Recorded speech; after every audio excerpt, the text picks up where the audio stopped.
Tip number 1, aspects can have low or higher rolls. This one, for example, does 0.6 cooldown reduction instead of up to 1 second. Going into options, gameplay, and activating advanced tooltip information shows you this. Also, the Codex of Power ones will always be the lowest roll possible. Bolt Orbs reduce your ultimate cooldown by 0.5 seconds. Yeah, could be a second instead. Paragon nodes often take bonus stats. This one is intelligence, this one is dexterity, and I'm missing quite some of that. Obviously, we'll fill that by time by picking up dexterity nodes, but the altars of Lilith throughout the world give you a permanent boost in stats, and even there's the one or the other that gives you a Paragon node. So you can see I'm missing a lot down here to get then all my nodes easily unlocked. Generally, you should start doing this after you hit Act 4, because then you do the quest Donovan's Favor to receive your mount, and you can raise them down even faster. Tip number 3. It's trivial, but I kind of felt stupid that it took me so long. You can over imprint items. Let's say you find a better version of your Blood Oak cooldown. You don't have to find a new legendary ring, especially if you have a good one that already gives maximum life damage over time and plus shadow damage. No, you can just find the new aspect that's better, put it in, and then over imprint it. You do not have to find a new item to do this. I have 5 skills down here, and none is actually my basic skill for essence generation, because I generate essence different. But if you actually want to rebind your move interact key, that's very simple. We're going for options, controls, and the most important thing is combine move, interact, and basic skill slot. I mark that off. Then you can choose where your basic skill slot should go, and for me that's 5. So now my left click is unbound, and I can choose whatever skill I want on the skill 1, 2, 3, 4, 5. And then you have 2 choices, either move and interact on F, for example, or you can just go for move and interact, and that's on left click right now. So I can freely roam the world with left click, and I will never be interrupted by a skill again, as I can still interact with left click with everything. But on 5, I would have a complete different skill. How does that look on my Blood Necromancer, for example? On right click, I'm using my basic skill for hemorrhage. And then on 5, I, for example, have Bloodlands or Blood Surge, which is my core skill. Always do Helltide areas. As they crop up, we have none right now. There's one material that's getting dropped there, and it's called Forgotten Souls. They're needed, for example, to upgrade your rings, and in general, your sacred and ancestral items. You want Forgotten Souls as many as possible, so spend some time inside the Helltide areas. Also, talking about upgrading items, this can actually net you bonus skill points, and that especially on your pants and your gloves. For example, my pants right now give me +3 on Corpse Explosion, and that was on the 5th upgrade. It's only a 676 item level, but in general, it's a good max life roll, and +3 on Corpse Explosion means an insane boost of damage. The same goes for my glove. This one is +4 upgraded. I could go for a 5th one, but as you see, there's only quotation mark shadow damage over time, damage to injured enemies, and then some lucky hit bonus. But I can't actually get even more ranks in Blight, which is already at 4.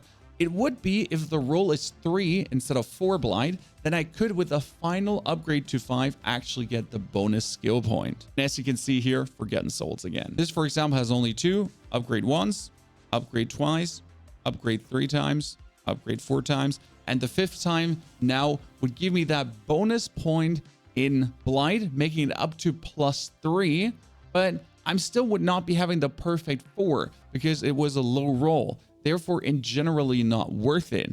One good thing is, as you actually upgrade your items, there's always a chance that this low roll gets re-rolled, item breaking points. So instead of a +3, it can actually go up to a +4, where on your weapon, as you upgrade it, it is a roll from 42% to 63% ultimate skill damage. It could be a 42% low roll, but it can actually flip over to 63% as you go for the 3rd or 4th upgrade. Nightmare dungeon monsters are always 54 levels higher than the tier of your sigil. This is a tier 33 dungeon, so 54 levels, there would be 87 monsters in there.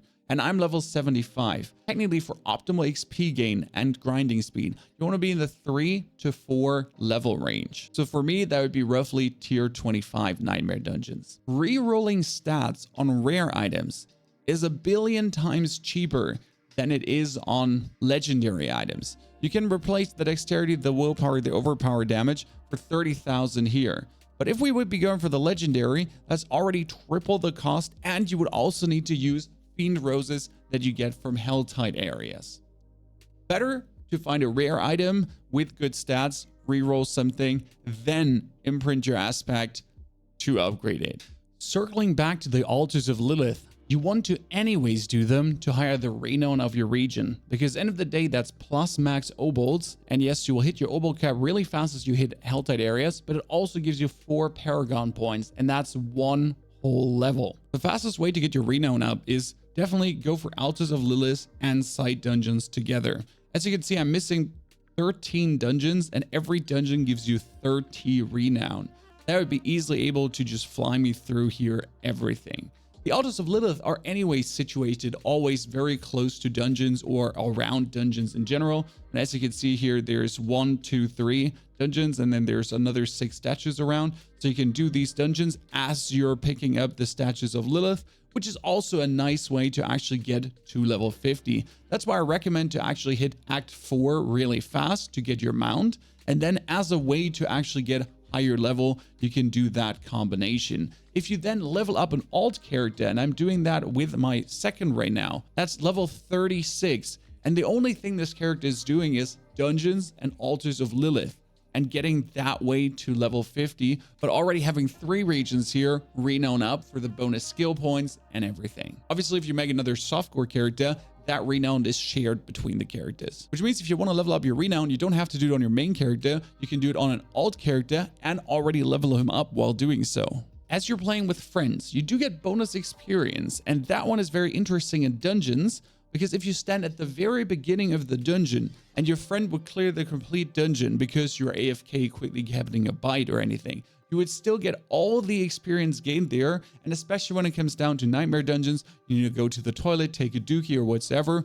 Well, stand at the beginning of the nightmare dungeon and you still will get the glyph reward at the very end to upgrade them to 15. Well, thank you, friends, if you have any. Like, anyone looking to group up, drop it in the comments below. One thing I see a lot of people forget, and it's definitely a difference between life or death, is upgrading your potion. And you can actually see it on the potion dealer what the tiers are from 1 to 17. This will extremely higher your survivability, especially on your hardcore character. If I didn't upgrade my potion early enough, I would have definitely died to the butcher at level 19, which also brings us back to Renown. Yes, that's also plus potion capacity. 1, 2, 3, 4, 5 bonus potions for just getting some Renown up, including obviously the skill points. If you're looking for a map for the Altars of Lilith, linked in the description below.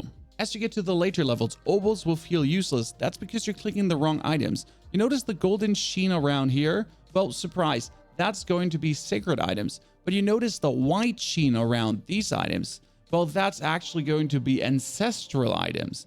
You can actually see that as you're hovering over as well.